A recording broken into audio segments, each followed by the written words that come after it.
Well, good morning and welcome to the latest installment of the Cory Doctorow podcast, back after a long hiatus while I moved from one continent to another. It was quite an ordeal, as you might imagine, at least as much so, I think, as the last time when I moved from North America to Britain, this time moving from Britain to Los Angeles to start my Fulbright chair at the University of Southern California Annenberg Public Diplomacy Center. Um, so yeah, since I've spoken to you last, we've bought two cars, found an apartment, had our pictures framed, drove a van load of stuff down from San Francisco, um, and so on and so forth. Really couldn't have done it without the help from all of our friends here in LA. We just had an amazing set of support systems here. First, my friend Quinn came over to London for a visit and ended up getting shanghaied into helping me box. And then my co-editors from Boing Boing, Mark and Shenny, were amazing with showing us where to get stuff and putting us up and helping us out. And then Mr. Jalopy, who some of you might know from his amazing Mr. Jalopy hot rodding and nostalgia blog, helped us find a couple of cars. So boy, just couldn't have done it without them. And we're finally all settled in here in LA, and it's time to start podcasting again. Took just over a month. Worldcon is coming up. I hope I'll see some of you people. That's the World Science Fiction Convention, for those of you who aren't hep to the jive, in Los Angeles.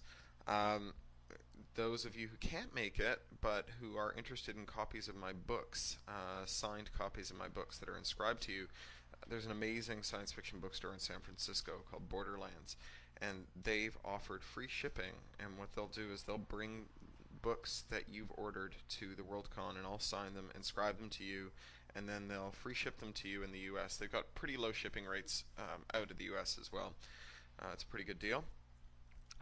New short story collection is coming along. It's now got a title, Overclocked, Stories of the Future Present. It's coming from Avalon Books. I've got to deliver the final manuscript in 15 days, so it's getting pretty close. Those of you who heard the short story After the Siege, which I think was the first story I podcast on this podcast, those of you who heard it will be glad to know that it's going to be published in the Infinite Matrix, which is the online magazine that published my story, I, Robot.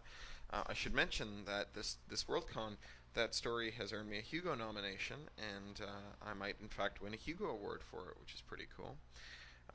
If you've been following my nonfiction, you know that I'm now writing 3 regular columns, one for Make Magazine, one for Information Week, and one for Locust Magazine. So you can catch them there, and they're all online, so I blog them when they come out. A lot of you have written to ask me how I'm doing with my changeover to Linux. The bad news was that the out-of-box experience with Lenovo, the company that bought the ThinkPad business from IBM, was just miserable. It took weeks and weeks and weeks for the machine to show up. It actually just showed up last Saturday after ordering it, way back in June, and getting them to answer some pretty basic questions like what kind of internal hard drive should I be buying for this machine, turned out to be nearly impossible. I spent pretty much 2 days doing nothing but phoning them, asking them for the answer to that question. On the other hand, installing Ubuntu Linux could not have been easier. It took about 10 minutes. Went in like butter. I've since run into a couple of Ubuntu problems. The biggest one got solved for me yesterday. Was installing and setting up an external hard drive, which I'm using to move data back and forth between my Mac to my Ubuntu machine. And it just turned out to be like literally like millions of times more complex than on the Mac. On the other hand, I've started to export my data from the Mac, and it's convinced me that I'm just getting out in time. I have thousands of photos, 27 gigs of photos stored in a program called Aperture that was really expensive that Apple sold me, and there's just no good way to export them. I'm pretty much exporting them by hand, one folder at a time, and that's pretty amazing to me that I could end up in such an evil lockbox. And of course, the more photos you add, the more locked in you get, the longer it takes to export them. So on to the story. The story today is called Truncat, and it's actually a special request from my friend Quinn, the one who flew to London and helped me pack boxes. This is a kind of sequel to my novel Down and Out in the Magic Kingdom. It was my first novel, and it's set sometime after the action in that story. I don't really write a lot of sequels. I'm not really into revisiting the same world. And inventing the world is more fun than revisiting it. But this time the story just needed to be written. It was originally published in an anthology called Baka Anthology. Baka is the science fiction bookstore in Toronto. It's the oldest remaining science fiction bookstore in the world, and it's where I used to work, along with a lot of other science fiction writers, people like Michelle Segura, who also writes under Michelle West, Tanya Huff, and Nala Hopkinson. It's a real hotbed of science fiction writers, so much so that they were able to do an anthology of stories written by people who worked there or have worked there. So I wrote it for that anthology, and then it was picked up again by Salon, the online magazine, published so many of my stories, and they ran it, and now I'm reading it aloud for you. I'll mention just one more thing before I start reading, and that's that my novel Little Brother, which I talked about here, is now done and going out to auction. That was an amazing experience. I wrote this novel about hacker kids who fight the Department of Homeland Security in San Francisco in 8 weeks from the day I thought of it to the day I finished it. And it's now going out for auction along with the outline of its sequel, Big Brother, and I just couldn't be happier. It's also going to be the first time that a novel's been auctioned off on Creative Commons terms, so all the publishers who bid on this novel are going to have to stipulate that if they win the auction, they're going to let me do it under a Creative Commons license and publish it, which I think is going to be pretty important because I expect that a lot of schools are not going to be really happy with this book, and it'll be really important that the kids in the schools have access to online editions that they can get as a way of promoting the work so that they can fall in love with it and order it on Amazon or from another real bookstore or get it from a real library. Anyway, on to the story. This one is 9,700 words. It'll probably come in 2 or 3 installments. Hope you have a great day. Adrian, you have 1,000,000 friends, his mother said. That's an audited stat. I'm sorry if you feel isolated, but none of us are moving to Bangalore just so you can chum it up with this fellow. Adrian fought to control his irritation. His mother was always cranky before breakfast, and a full-blown fight could extend that mood through the whole day. No one needed that. Mom, he said, twisting his body in the narrow, 3-person coffin he shared with his folks so that he could look her in the eye. I'm not asking you to move to India. All I'm doing is explaining my paper. His mother snorted. The last generation on Earth. Really, Adrian? If I were your instructor, I sure wouldn't graduate you on the strength of something like that. I don't really care if that boy in India has convinced the ITT people that his trendy little thesis holds water. The University of Toronto has higher standards than that. It had been a mistake to discuss it with his mother.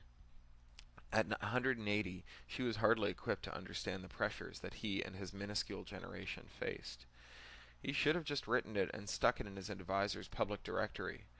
Only just that he'd had the coolest idea in the night, and he'd reflexively bounced it off her. Once his generation reached maturity, the whole planet would be posthuman, and a new era would start. The Bitchin' Society, Phase 2. Okay, Mom, okay.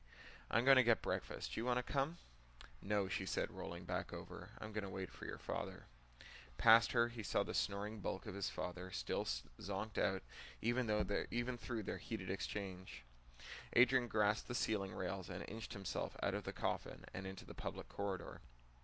His gut was rumbling, but the queue for the canteen was still lengthy, packed with breakfasters from the warren where he made his home. Reluctantly, he decided to skip breakfast and go to his private spot.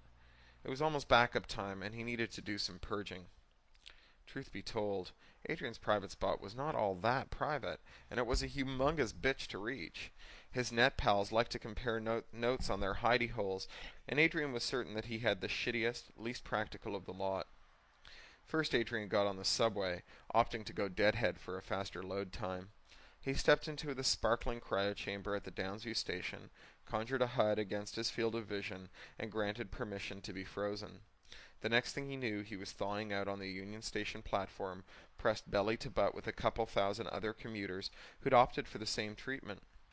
In India, where this kind of convenience freezing was even more prevalent, Mohan had observed that the reason their generation was small for their size might be that they spent so much of it in cold sleep, conserving space in transit.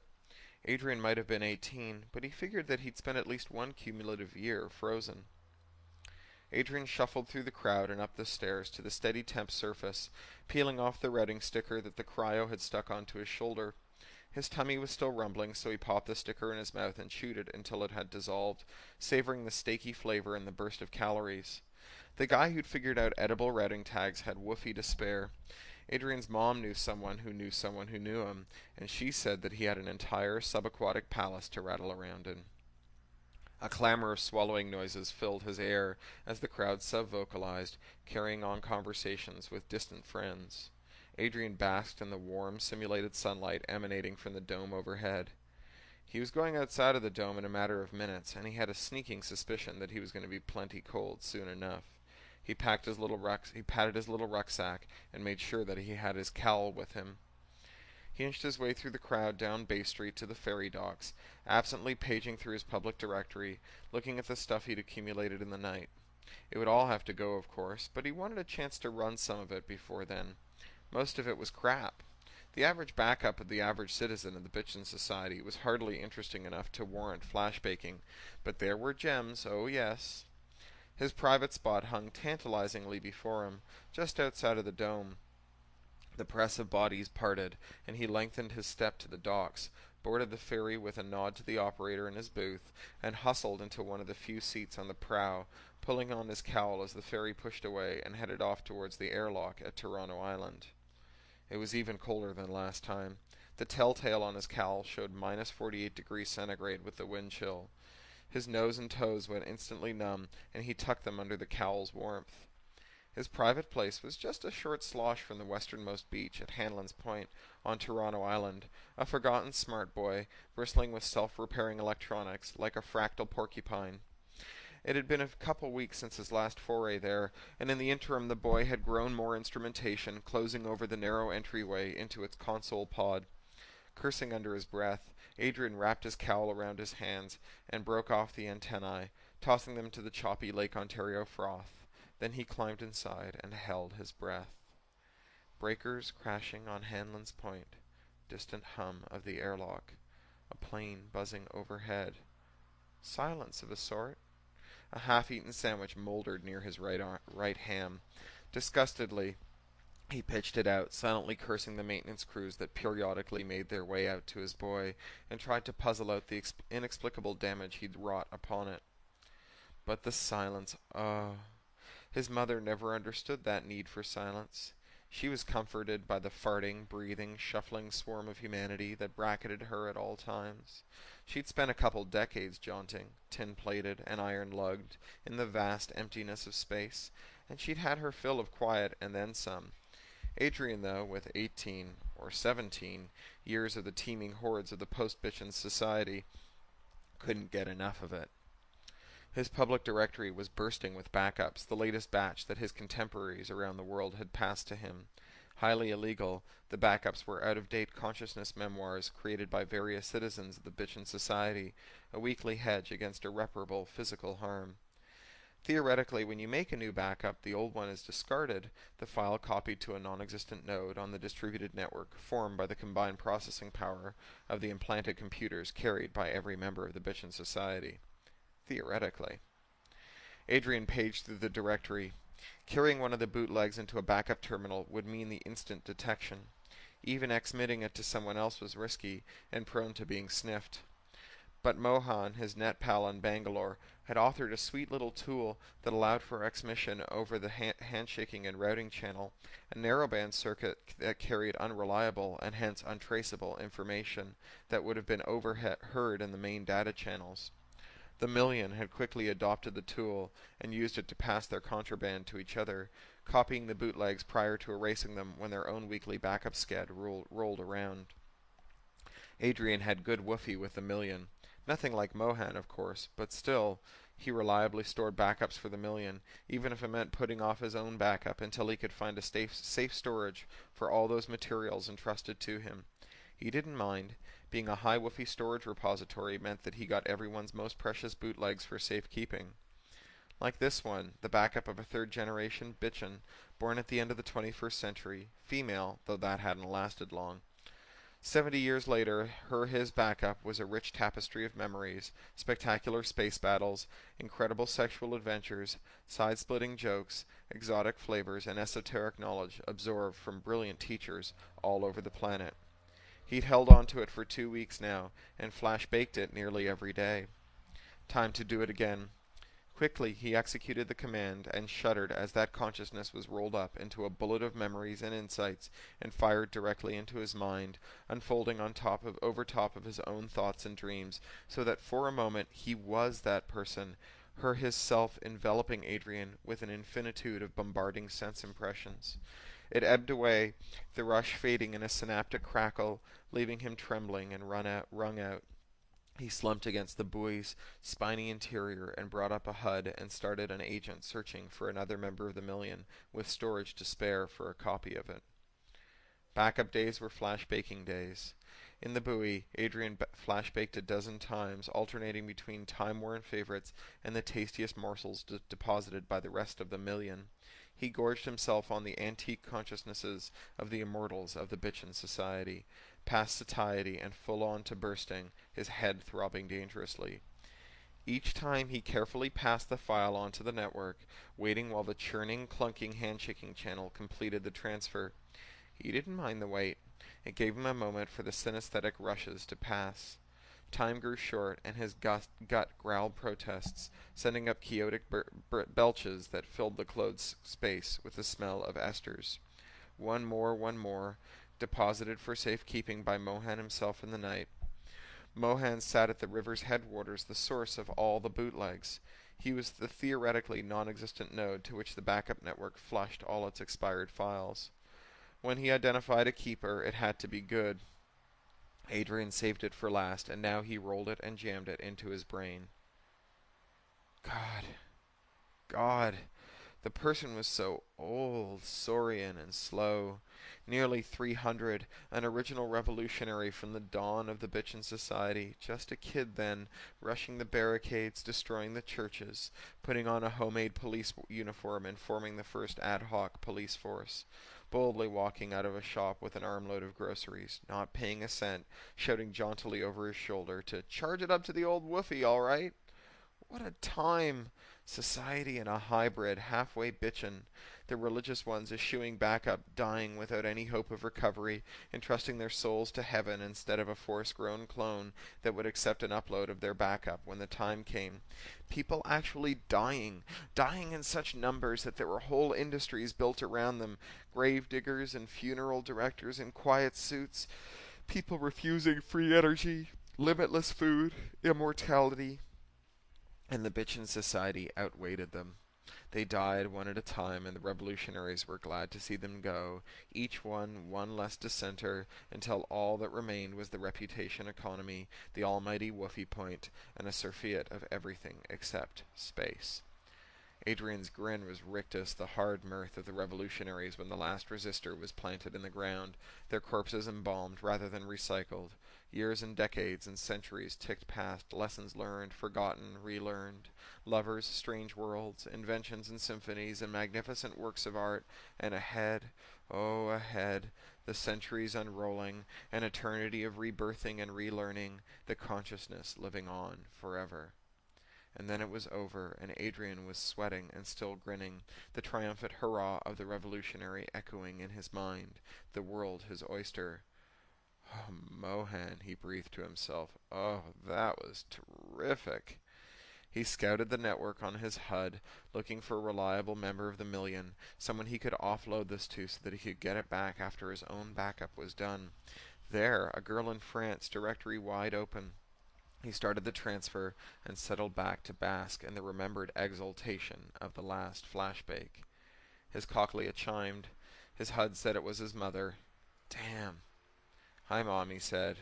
Adrian, she said, where are you? She wasn't in a good mood, that much was clear. He said, on the subway, he extemporized. I'm going to go see if Mr. Bosco can see me. Bosco was the admissions advisor at the University of Toronto that he'd been sucking up to lately, trying to charm the old adhocrat into letting him into the school for the fall semester. It wasn't easy. The undergrad program at the university was winding down in favor of exclusive, high-woofy one-on-one grad programs. Teaching the sparse undergrads of the million was anything but a glamour gig. Bosco, his mother said, mollified. Well, that's good. Listen, I don't want you talking about this admissions paper idea of yours. No one wants to hear about you and your friends are the last generation of humans. Every generation thinks it's special. It's just not so. Fine, he said. He wouldn't talk to Bosco any time soon if he could help it anyway. Your father worked with you on that good NP complete proof. Present that instead. Sure, he said. The revolutionary still echoed in his mind like distant gunfire. His mother talked on, and he kept his answers down to one syllable, until she let him go. Back in the quiet of the buoy, he quickly purged all the bootlegs from his public directory, pulled his cowl tight, and reluctantly climbed outside and back to the island, there to await the ferry. Adrian's backup was uneventful. A moment before a secure broadband terminal, while his life flashed before his eyes, extracted and spread out to a redundant assortment of nodes on the 15 billion person network that carpeted the earth. This oasis to the Bitchin' Society completed, he took to the downtown streets, waiting for the files he'd farmed out and deleted to trickle back in, waiting for the revolutionaries' backup for another taste of exultation and grandiose triumph. He walked all the way from Union Station to Bloor, a good hour in the glottal press of the lunchtime crowd, and still the revolutionary failed to reappear. Clucking his tongue in annoyance, he ducked into a doorway and checked for the French girl. Her directory was purged. In a space of mere hours, she'd discarded all the third-party files deposited in her personal directory. It was really inexcusable. The only possible mitigation would be if she'd passed the file on to someone else before deleting it. He spawned an agent and set it hunting for the file through the network of the million, branching out in binary search for the nodes that were most commonly enjoyed by the French girl. His mother rang his cochlea again, and he passed her to voicemail, but the ringing stung him into worry. He had a week before the admissions committee deadline at the U of T, and he'd never hear the end of it if he didn't get in. He thought back to the revolutionary, to his participation in the grad student takeover of the social department in the mid-21st, his replacement of tenure with Woofy. Those were the days, real battles, real principles, and the blissful, blessed elbow room. That's what he needed. Or, failing that, another crack at flash baking the bootleg. Damn that French bimbo anyway. His cochlea rang again. His mother. Resigned, he answered. Adrian, where are you?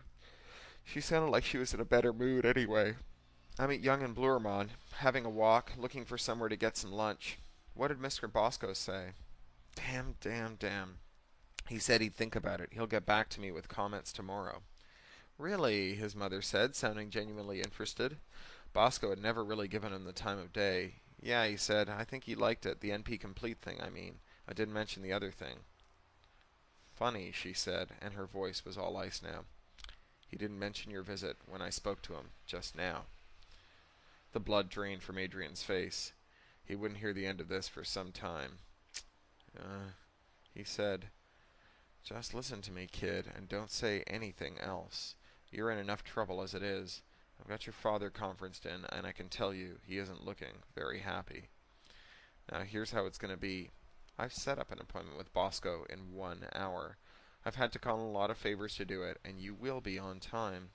Your father will be there, and you'll tell Bosco how excited you are by this opportunity. You won't mention the stupidity you've been chasing. You will show him how diligent you are in your studies. Show him how much you can benefit the university, and you will be cheerful and smart. Do you understand? Yes, Adrian said. Jesus, she was furious. 1 hour, she said, and rang off.